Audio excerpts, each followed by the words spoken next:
Zichroinchem lefana, your memory should come up from me. He should take care of us, that's basically.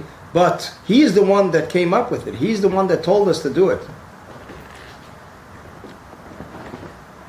Every day, God is remembering us. Every single day. Right. It's not like he And every day, disappeared right. every day. And every day every day we need to pray again. Right. And as Chassidus asks the question, why do we have to pray again if we already have the beginning of the year, everything? Right. So the answer that Chassidus gives a very interesting answer, that everything comes Rosh HaShana. The question is, if 10 days after Rosh HaShana, or a year, or a month after Rosh HaShana, that day, that is the energy that is designated for that day, will it come down in a physical sense, or will it remain a spiritual sense, and a spiritual channel? So we're asking every day that it should be solidified in a physical sense. That's why we have to pray every day.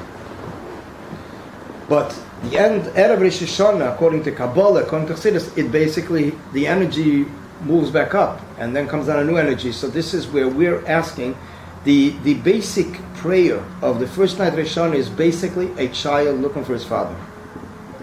That's the idea, connecting, and wanting to connect again.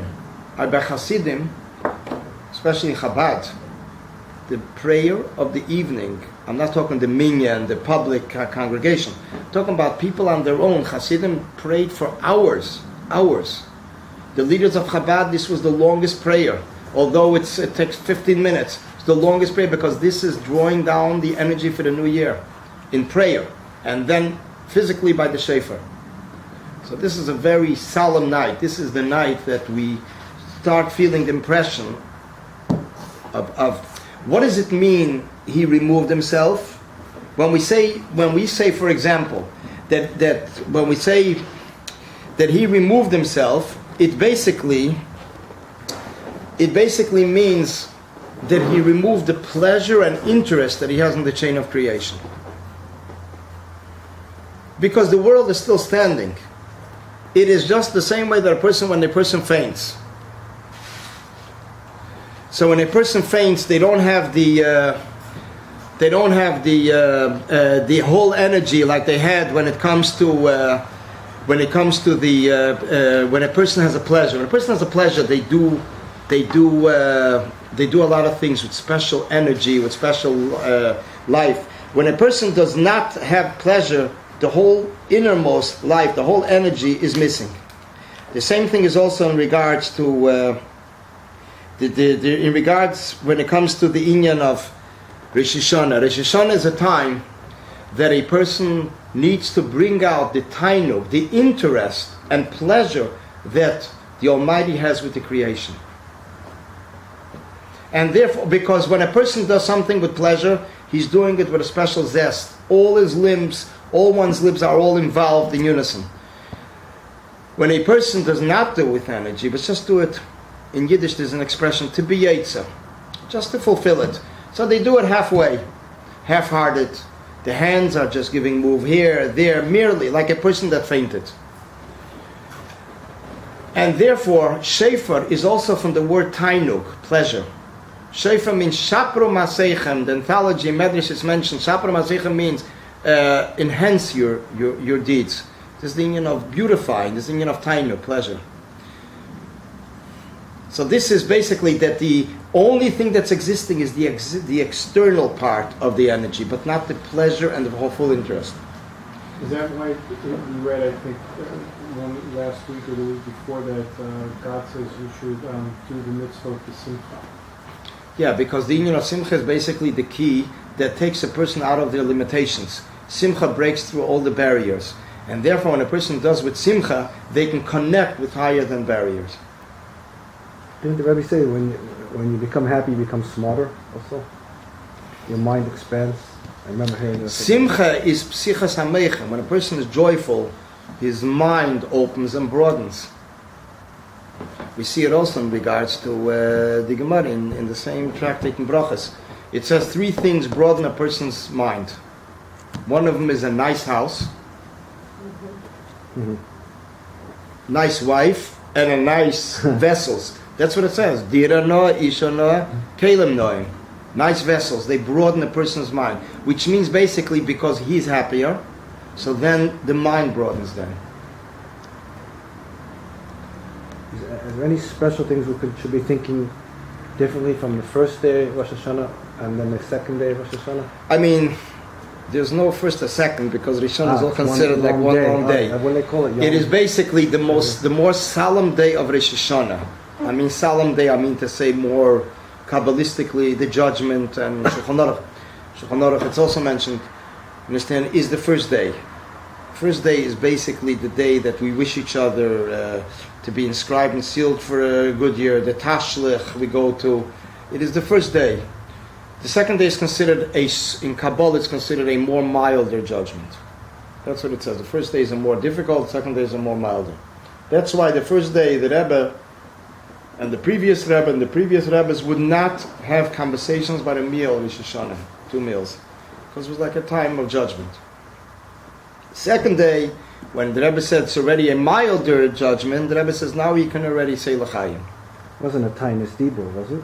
Not a tiny dibur. No, the Rebbe wasn't a tiny dibur. It was basically minimizing, and there was no conversations of just learning in Yonim by the meal, by the Sudas, which generally did take place. People would converse with the Rebbe, the guests that were by the table. You said on the first day, it's like a child. First day of Rosh Hashanah is like a child looking for his father. Right. Is there a difference in the outlook on the second day, or it's still part of that same process? It's the same. I mean, it's all considered like one long day. So it is, but the first day is considered more harsher. But it's like Rosh Hashanah, but both of them represent the same thing. I think I heard once that on the first day, the more serious potential Avirot are the ones that are before. And on the second day, it's lesser Less Averis. Less Level. serious. Less serious. That's why it's a less. That's what I heard. I mean, in general, the second day is like it's already milder. It's milder, more relaxing. I mean, in a sense, the second day you see even in the prayers, at least in the Menashe Chabad, there's shorter things by Musaf. There's it's milder. I mean, this in a sense, according to Kabbalah, the first one, the judgment is harsher. The second one is milder. But it's all as one, because even in Israel, they have 2 days Rosh Hashanah. How? How? Because the whole thing is based on the witnesses coming and testifying, and this is the beginning of a month. So therefore, since they didn't have a chance to get out yet, to come, so therefore they L'chatchila made 2 days. Rosh Hashanah is 2 days. And when we speak about Rosh Hashanah and we connect it with Yom Kippur, it is considered as the passage in the verse in the prophet, Yichayenu miyamayim vayem ashlishi yikimenu v'nichya lefonav. You should energize us in the 2 days, this Rosh Hashanah, and in the 3rd day, which is Yom Kippur, yikimenu, we will get up and we will like stand and live for you. It's mentioned that these are the 3 days in the year, the high holy days. It's not the custom of Chabad to cry in Yom Kippur. The Rebbe never cried. I mean, Yom Kippur. There were times the Rebbe did, like Ne'ilah is a very auspicious time. This is a time of inspiration that the neshama awakens, and this is a time that the essence of the neshama touches everybody. Because Yom Kippur, the 5 prayers reflect the 5 levels of the neshama, and Ne'ilah is the level of Yechidah Sheba Neshama. So this is when a person could be inspired from. He has no idea where it came from, and all of a sudden it just shines into him. He said something this past week in the class that I haven't heard in my whole life. Usually in the Elah, in my shul, they say, the gates are closing, go up to the Torah and say your last prayers before the gates close. So you think, you said the opposite. You said Hashem is with us and closing the door behind to be us. with us. It's not He's leaving. He's coming closer to us and He's closing the door in us. Ne'ilah means that the Jewish nation unites with the Almighty alone, and not even angels are not even allowed in. It is a time, a private time. It's called Ano Umalka B'Chedei. Yisrael Umalka B'Chedei, the Jewish nation and the Almighty together. Closing, and He's there together with them, and there's nothing, and there's nobody else. This is like on a high, private time. This is Ne'ilah. And after that, we land back into the world. This is when we blow the shofar after Ne'ilah. That means the Shekhinah is already leaving, and then we go back to start descending back into the world. As it's mentioned in the code of the Jewish law, Shulchan Aruch, Lech achel lachmecha b'simcha, go and eat your bread with joy. But this is a time already, everything is taken care of. This is Yom Kippur, this is like a thing for itself. So it's Rosh Hashanah in general, because it's the Day of Judgment, it is a time of connection. But confession, atonement, this is the designated day of Yom Kippur. And let's do it better yet. Tomorrow is Thursday. Mitzvah Shabbos, we start Slichas. Once we start Slichas, which is confession, asking for forgiveness. These are 4 days. This year we have the minimum 4 days. Sometimes there's 8 days, but this year, because of the calendar starting Rosh Hashanah, there's 4 days.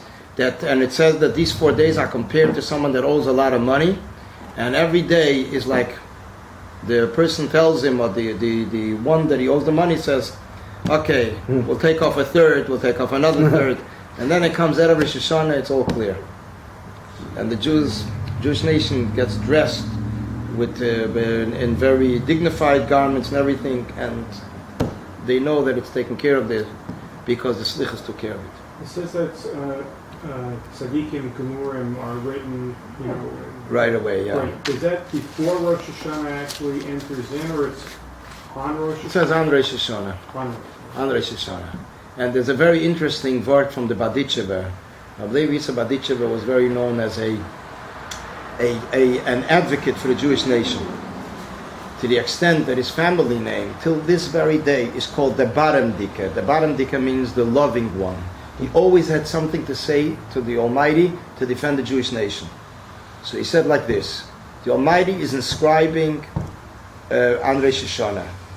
He says he has no choice but to inscribe everybody for a good year, because on Yom Tov you're permitted to do everything for Pekuach Nefesh, to save another life.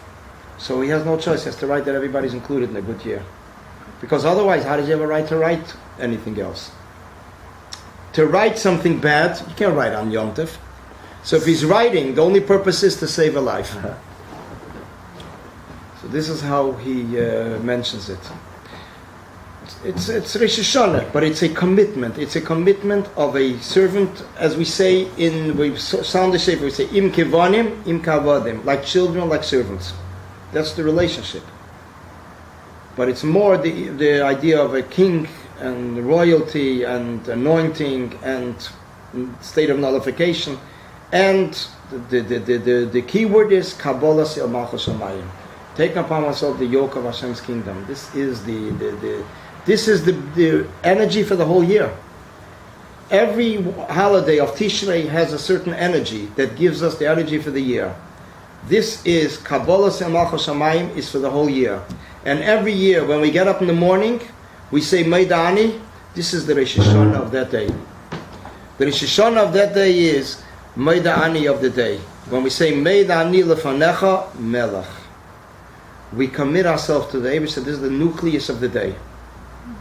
We have Shavuos, we have Matan Torah of the day. When we say the Birchat HaTorah, we say it every morning. Asher nosan lana es terasi. Say Nisna Torah present. We're receiving Torah.